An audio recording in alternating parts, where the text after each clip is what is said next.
Hey, what's going on guys? Maldiva here, and today I'm going to be bringing you a Destruction Warlock macro guide for PvP. So, as you guys can see, I have a different camera angle. I transitioned to a different camera, so I'm currently using a GoPro, and I have it like mounted at the side, so hopefully it's not too weird when I'm looking at my center screen, because the camera's off a little bit, but I decided to give it a try. It's pretty cool. A little better quality webcam and different angle, so hopefully it's not too distracting.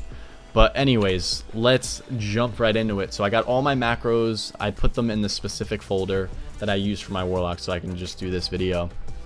And these are everything that I use for Arena to be successful. So first off, we have the Banish macro. And also I'm going to try to get these into like a word pad or a text file so you guys can just copy paste them really easy instead of having to sit there and try to copy all this text. So this is my Banish macro. The way this works is it'll prioritize my mouse over target. So whatever I have moused over, it's going to banish that if I press it. But if it doesn't exist, then it will banish my target. And I also have /target Fellord in there. That was to banish the Fellords really quickly. That was from Legion, so I can delete that. That's old. And then second, we have our Dark Soul Burst macro. So this is the macro you're going to be pressing to use your Dark Soul and Blood Fury, since I'm an orc. And /use 1314, that uses my trinkets. You have to be a little bit careful though, because depending on your trinket order, it's going to use the 13 first, then 14. So if you have like Maldic or something or another on use, this can be a little bit tricky. I would delete one of the lines if that's the case. So let's say I have my Maldic and 14, so I would just delete that just in case. I don't want to run any issues. It shouldn't give you any, but yeah, that's just a warning if you have two trinkets that you can use. And then next up we have our Devour macro. So this is going to devour my target, able to dispel the magic with my Fell Hunter. And then it also has the Singe magic. So if I have an imp out, if I need to dispel my healer, this macro will also dispel him out of CC. And the command demon line is if you sacrifice your imp, which is a talent. No, not many people are playing Sacrifices Destro though, so you don't really have to worry about it. I just had it in there just in case. And this is the special pet attack focus macro. I have it bound into Devour. I don't know why, I'm just super used to it.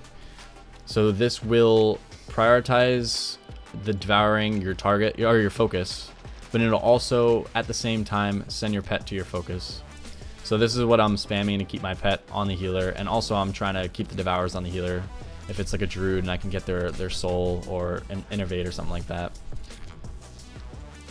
And this is just the basic fear focus, so oops, you just press this and it'll cast fear on your focus target, whatever you have set. And we have the scary focus bolt macro. I would really highly recommend this. It's really crazy. I've gotten a lot of focus bolt kills because you can confuse the enemy and they won't know who exactly is getting bolted.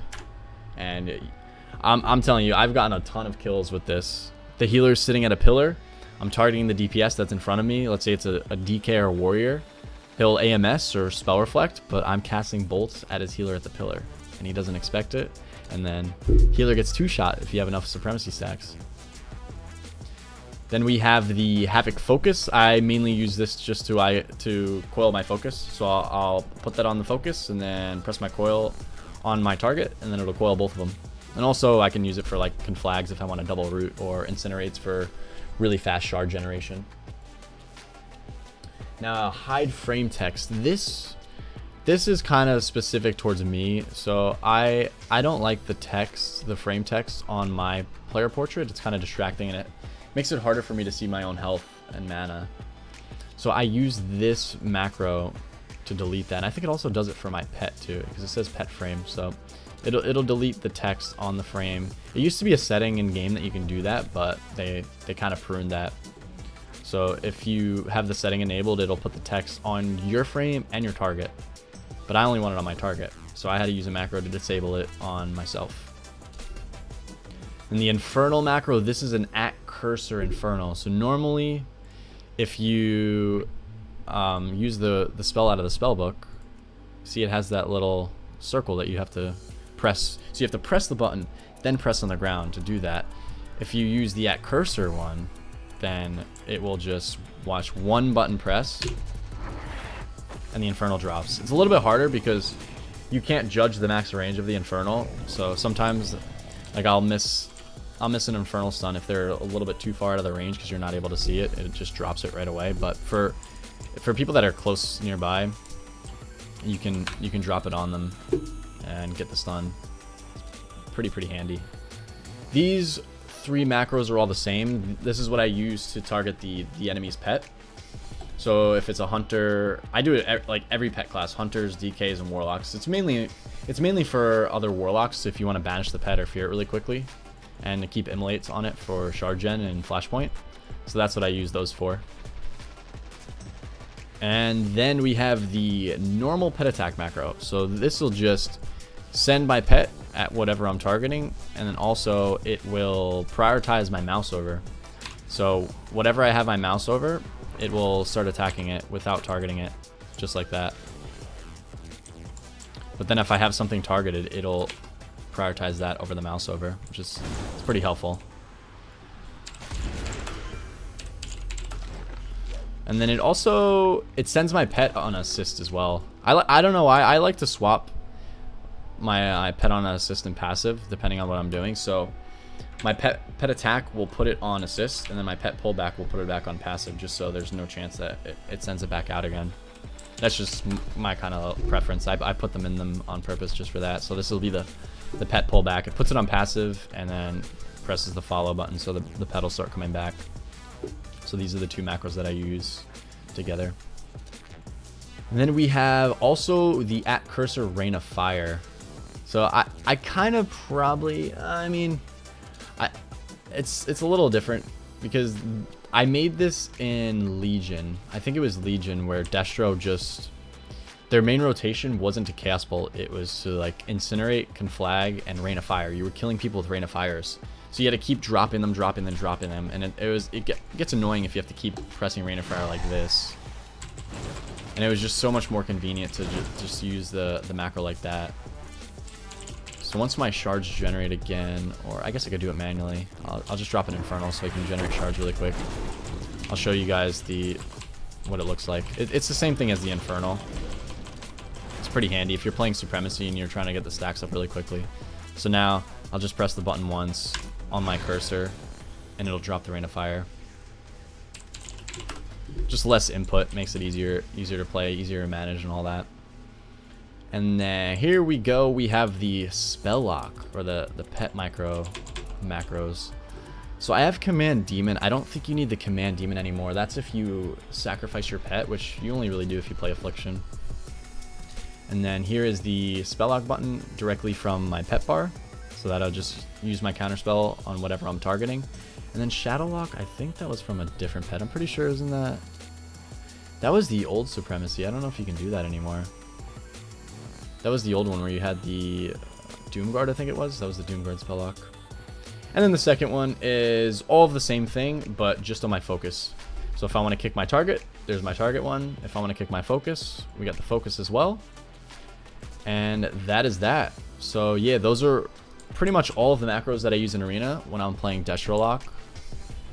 I have some other separate ones that are on my main, but these aren't really used much. Just like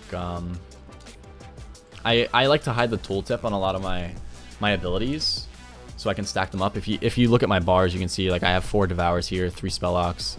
Just makes it really easy to see. So I'll have random macros, which like this is, it shows the tooltip of the health zone, but it's actually my soul well. So I do a little, I guess it's kind of like a little bit sneaky stuff like that, but it's not really mandatory. That's just one little preference that I have. So if you're ever trying to build up your UI and you want to make it look all fancy and match, this is a little trick you can do. You just add the tooltip into it, whatever spell you want it to see, and then you can make it, the activation, be something totally different to what the tooltip looks like.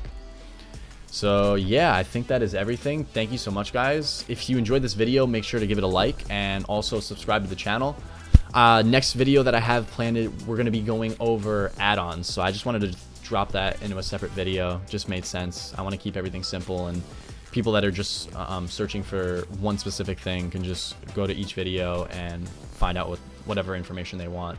And also, if you guys have any suggestions, leave it in the comments, what videos, tutorials that'll help you guys out. I think what I'm going to try to do is I'll be like playing random games. Maybe I'll do like a skirmish and I'll record it and do like a voiceover commentary live of what I'm doing live. And then also I'll take some of my gameplay, my threes matches or whatever, and do voiceovers on those and talk about my thought process and what me looking it over again after playing it, what I feel like I could have changed and maybe done better in the match. So I think that'll be pretty cool and help out a lot of people. And then, oh, last up, people have been submitting gameplay into me, so I was wondering, would you guys find it entertaining if I took someone else's gameplay that they want to learn and I watch over it? It'll be Warlock gameplay, and then I'll try to pick out little things that they could do to improve and win the game, or little mistakes that they're making. So that's another idea also. But yeah, anyways, thank you so much, guys. Appreciate it, and I will see you all in the next video.